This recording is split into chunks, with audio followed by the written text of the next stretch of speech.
مساء الخير عليكم خياتي خواتاتي، نتمنى تكونوا كامل بخير. جيتكم اليوم بوصفة جديدة، وصفة بوراك يطيب في الفرن بدون ولا قطرة زيت. يجي بنين بزاف بزاف بواحد الحشو رائع، صحي بزاف بزاف للناس اللي يديروا الريجيم. يجي مقرمش وبنين بزاف بزاف. ما عليكم غير تتبعوا لا فيديو حتى الاخير وخطوة خطوة باه تنجح معكم الوصفة.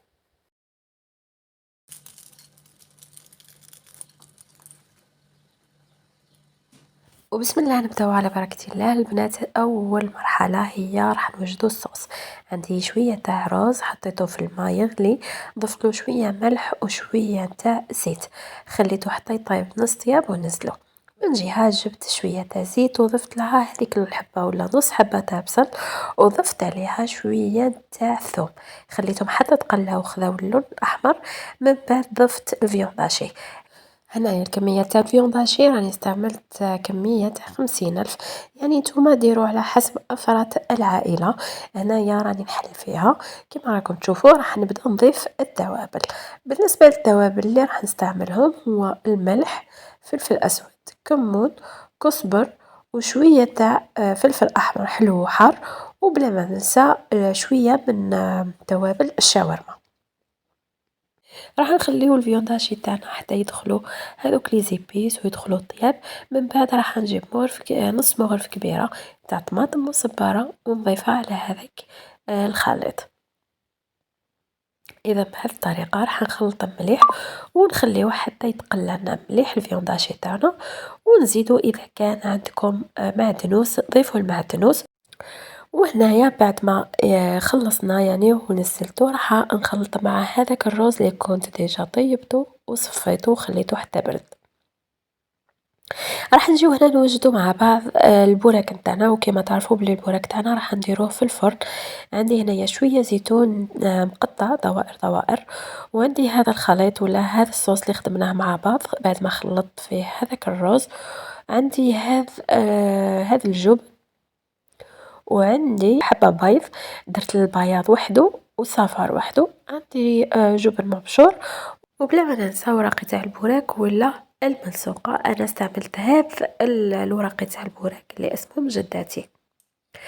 اذا عندي هذا الصوص نتاعنا اللي خدمناه مع بعض، راح نضيف له فرomاج تارتيني وراح نخلط. يعني هنا الكمية تاع الفرomاج تبقى اختيارية، تقدري تزودي ولا تنقصي.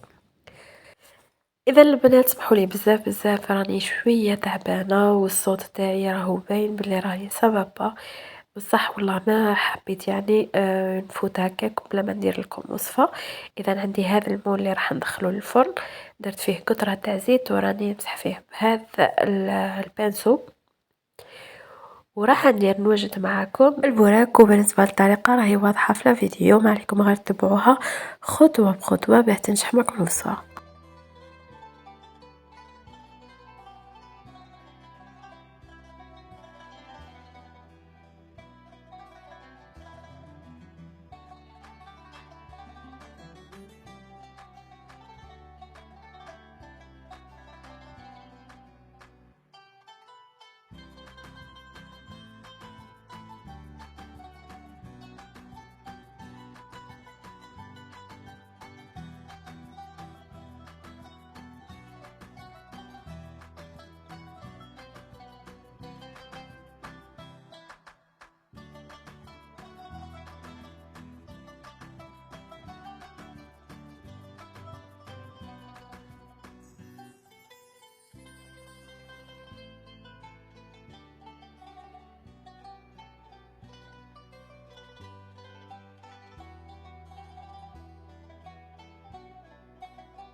وعلى بعد ما كملت الحبات كامل تاعنا تاع البوراك، راح ندير لهم ولا راح نمسحهم بشوية تاع صفار البيض. من بعد باه كي يطيبوا لنا راح يعطيونا هذيك اللون الأحمر.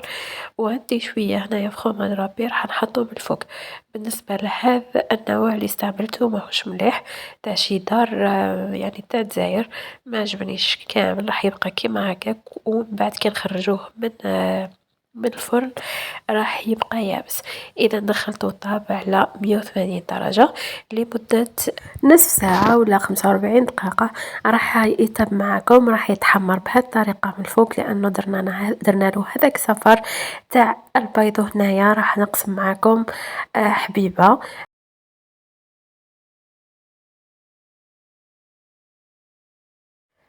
إذا البوراك تاعنا راهو صحي 100%، ما فيهش هو قطرة تاع زيت، تحمر لنا ما شاء الله. راح نقسم معكم حبيبة تشوفوها من الداخل وتسمعوها كيفاش تقرمش معنا.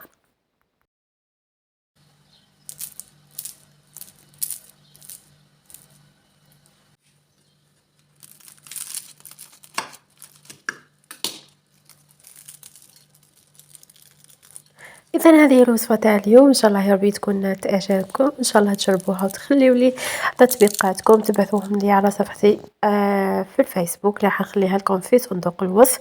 دمتم أوفياء لقناتي، وإلى اللقاء في فيديو جديد. سلام.